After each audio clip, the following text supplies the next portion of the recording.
Alors là, je veux rien savoir. Si quelqu'un ose me dire que l'épisode d'aujourd'hui n'est pas bien ou qu'il n'a pas apprécié, moi je comprends plus rien. J'arrête tout, j'arrête ma chaîne YouTube et je retourne lire mes comics seul dans mon coin. Mais je pense que c'est impossible, c'était du pur régal. Il y a tout dans cet épisode, il y a des références au MCU, des clins d'œil pour les fans de comics, de la mythologie, un caméo qui fait grave plaisir, une intrigue qui avance, des révélations, des rebondissements à gogo et surtout une suite qui s'annonce monstrueuse. Et le thème de Loki, mais quelle douceur pour les oreilles à chaque fois, chaque semaine. Ça te caresse les tympans délicatement, mais quel plaisir. Tu l'auras compris, pour moi, on n'est pas sur le meilleur épisode de la série, mais sur le meilleur épisode de toutes les séries Marvel faites par Disney+. Mais là, il faut que je redescende. Envoyez le générique.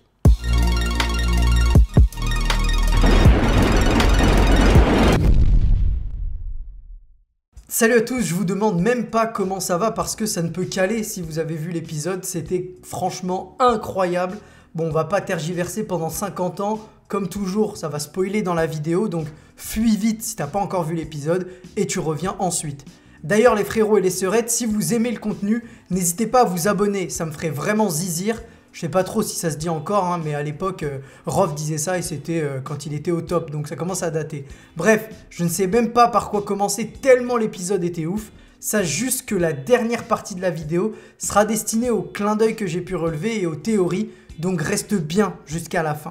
Je vous cache pas que moi j'ai été conquis dès le début de l'épisode quand j'ai revu Asgard, et je m'attendais à ce qu'on voit plus de la jeunesse de la variante Loki enfant, mais ce qui est intéressant, c'est qu'on voit que Ravonna, qui est aujourd'hui haut gradé dans le TVA, elle était au départ finalement qu'une chasseuse, entre guillemets, et que c'est elle finalement qui a laissé la petite Sylvie s'échapper au moment de son jugement, et on comprend bien pourquoi aujourd'hui elle a peur des variants Loki. Ce qui implique d'ailleurs deux questions. Est-ce que Ravonna est aussi un variant comme les autres du coup, et elle ne sait pas, ou alors est-ce qu'elle est consciente d'être un variant, mais que sa vie d'avant était triste, morose et qu'elle a trouvé au TVA finalement une manière d'évoluer, de s'émanciper et que cette vie lui convient et ça expliquerait qu'elle ne veut pas que les autres agents sachent qu'ils sont des variants pour éviter que tout son petit monde parfait pour elle, entre guillemets, s'écroule. On s'en doutait, mais la vie de Sylvie n'a pas été si simple que ça et le mix entre image de sa vie sur Asgard et sa discussion avec Loki permettent de se rendre compte du côté dramatique du personnage. On voit clairement que son Asgard est moins lumineux que celui où ont grandi Thor et Loki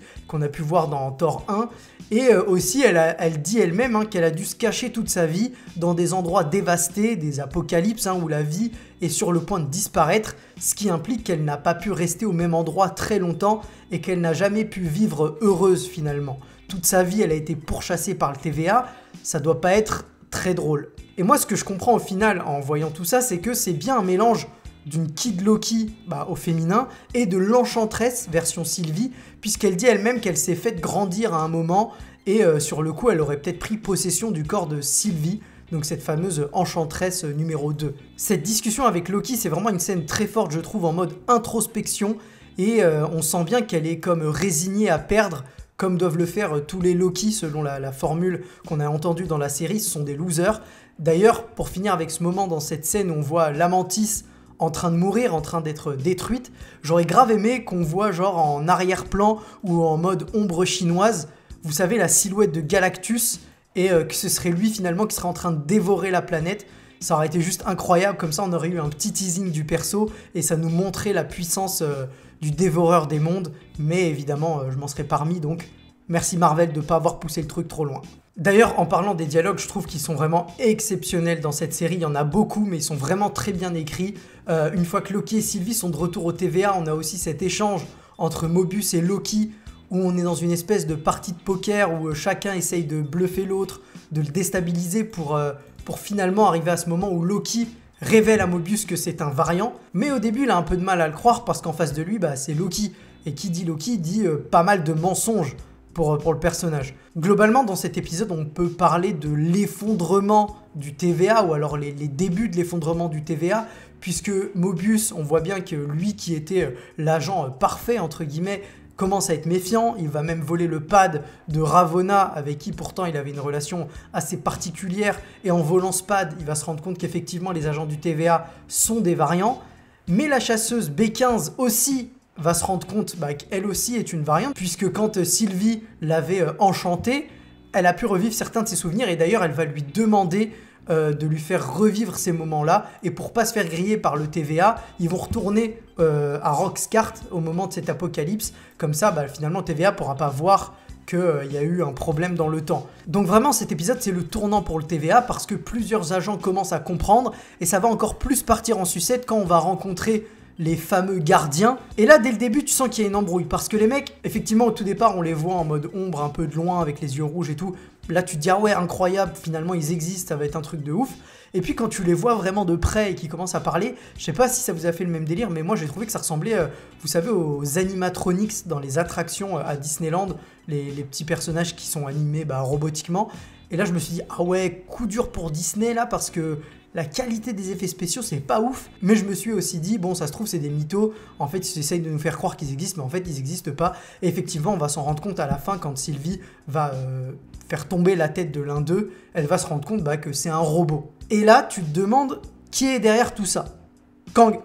Pardon, ça m'a échappé. Non, mais en vrai, c'est de plus en plus plausible que Kang ou une de ses itérations, genre Immortus, soit derrière tout le délire TVA. Après, je sais pas si on le verra dès la saison 1, mais j'y crois de plus en plus au fait qu'il soit impliqué et qu'il soit derrière tout ça. Bon, maintenant, on en arrive à cette fin d'épisode et il y a tellement de rebondissements. Déjà, quand on voit que Mobius et Loki refont équipe et que Mobius lui dit qu'il ne faut pas écouter ceux qui auraient pu lui dire qu'il était destiné à perdre.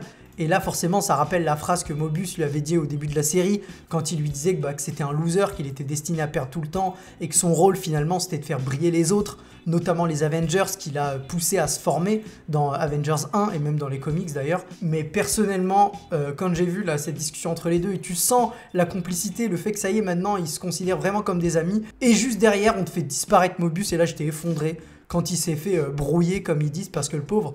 le mec, tu sais, il fait son petit discours, il se voyait déjà sur son jet ski, dans son ancienne vie, il avait envie de revivre ces moments-là. Et là, boum, on te le fait disparaître. Bon, du coup, la tristesse est un petit peu partie juste après, puisqu'on voit bien que pour Loki, par exemple, il n'est pas vraiment mort, donc j'imagine que pour Mobius, c'est un petit peu pareil. Donc déjà, dans l'épisode, on te retire Mobius, et quelques temps après... Boum, c'est Loki qui lui aussi se fait brouiller. Donc déjà, brouiller, je trouve le terme chelou parce que quand tu dis brouiller, tu sais, j'ai l'impression que les mecs, c'est des œufs, ils se sont fait brouiller. Bon, voilà, c'est des œufs et je trouve ça assez chelou. Mais pour revenir à cette scène où Loki disparaît, elle m'a fait grave penser à celle dans WandaVision quand Vision, lui aussi disparaît à la fin, quand Wanda fait disparaître toute sa vie fictive. Et je sais pas si vous aussi vous avez vu le parallèle entre les deux, mais moi j'ai trouvé clairement que c'était le même délire de plan au niveau des deux.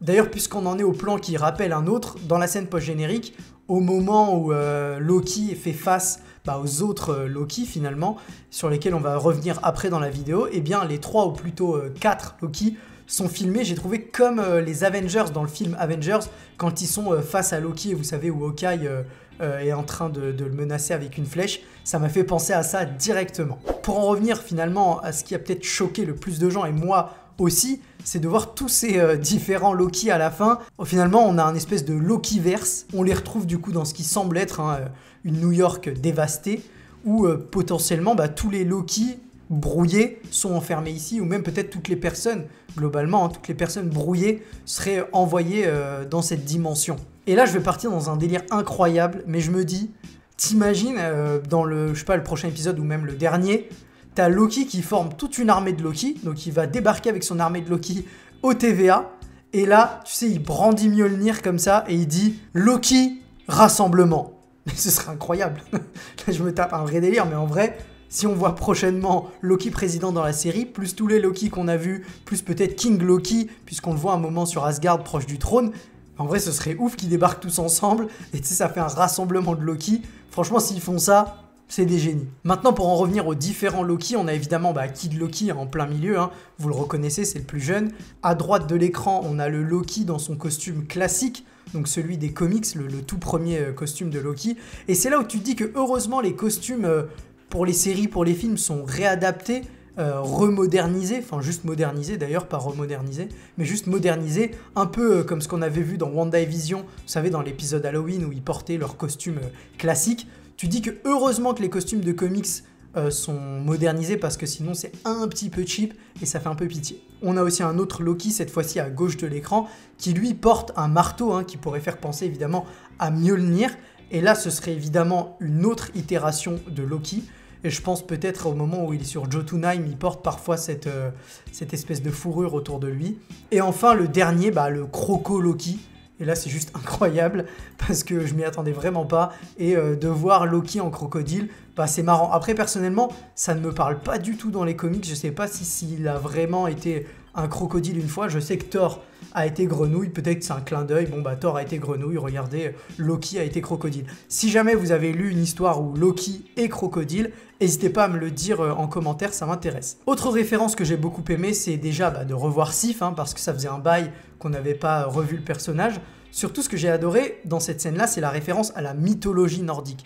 Parce que dans l'épisode, quand elle débarque et qu'elle frappe Loki, elle lui montre une partie de ses cheveux coupés. Et on comprend bien que c'est Loki qui a fait ça. Et là où c'est intelligent et intéressant, c'est que dans la mythologie nordique, Loki aussi, il a fait ça pour emmerder Thor. Parce qu'il faut savoir que dans la mythologie, Sif est la femme de Thor.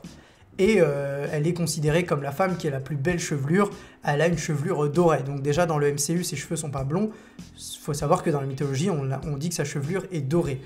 Et pour embêter son frère, Loki, il va décider de lui couper les cheveux et de la rendre quasiment chauve. Et pour se faire pardonner, parce que Thor va péter un plomb et il sera presque sur le point de le tuer, mais pour se faire pardonner, Loki va lui dire « Écoute, je vais t'offrir un présent incroyable, quelque chose que tu n'auras jamais vu, un truc inestimable. » Et du coup, Thor accepte. Et si vous connaissez un petit peu la mythologie nordique, vous savez que Loki va lui offrir le fameux marteau, le fameux Mjolnir. Donc j'ai vraiment bien aimé ce rapport à la mythologie, puisqu'il ne faut pas oublier que les persos sont inspirés de la mythologie nordique. Donc c'est sympa de voir de temps en temps des petits rappels à cette même mythologie. Maintenant on en arrive aux théories, et je vous avoue qu'on peut partir dans plein de délires et qu'il faudrait que je réfléchisse encore un petit peu pour pouvoir savoir de quoi je veux parler exactement. Mais là, à chaud comme ça, évidemment, il va falloir trouver qui est derrière tout ça. Et comme je vous ai dit avant, pour moi, c'est de plus en plus probable que ce soit Kang le Conquérant. Je dis ça parce que le fait qu'il y ait le perso de Ravonna Renslayer, ça m'avait déjà intrigué au départ, mais surtout, dans les comics, c'est pas un perso hyper important, hormis le fait qu'elle soit proche de Kang. Et je me dis, s'ils l'ont mis dans la série, c'est bien pour qu'il y ait un petit rapport avec Kang, sinon je vois pas trop pourquoi elle serait là. Ou alors c'est juste pour troller et nous faire partir dans des théories, et ça aussi c'est possible, connaissant Marvel. Mais en tout cas, il y a fort à parier que Kang est quelque part, et qu'il va peut-être se montrer soit dans la saison 1, soit dans la saison 2, à voir.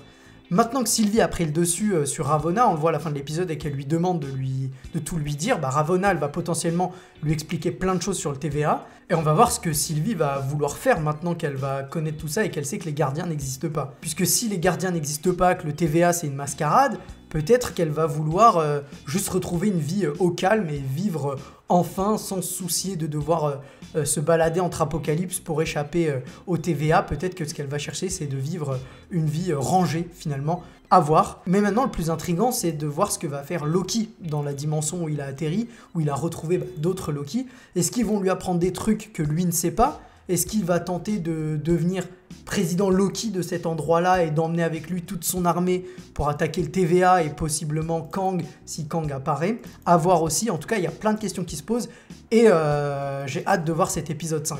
Voilà, on arrive à la fin de la vidéo. Merci d'avoir regardé jusqu'au bout. Si tu es encore là, n'hésite pas à lâcher un petit pouce bleu, à partager la vidéo à tes potes parce que c'est sûr qu'il y en a plein qui vont pas tomber sur la vidéo et certains de tes potes pourraient être intéressés, donc n'hésite pas à leur partager. Et enfin, abonne-toi, ça c'est le top, si tu fais ça, t'es le meilleur. Nous on se retrouve dès ce soir chez Landry pour l'after de 100% Marvel, et il y aura une équipe du tonnerre, donc ne le loupez pas. Et on se retrouve également vendredi pour le live débrief de cet épisode 4, en compagnie, comme toujours, de la fine équipe et de potentiellement des invités. Et il y a des invités, donc je vous invite à le découvrir dès vendredi. Allez, ciao!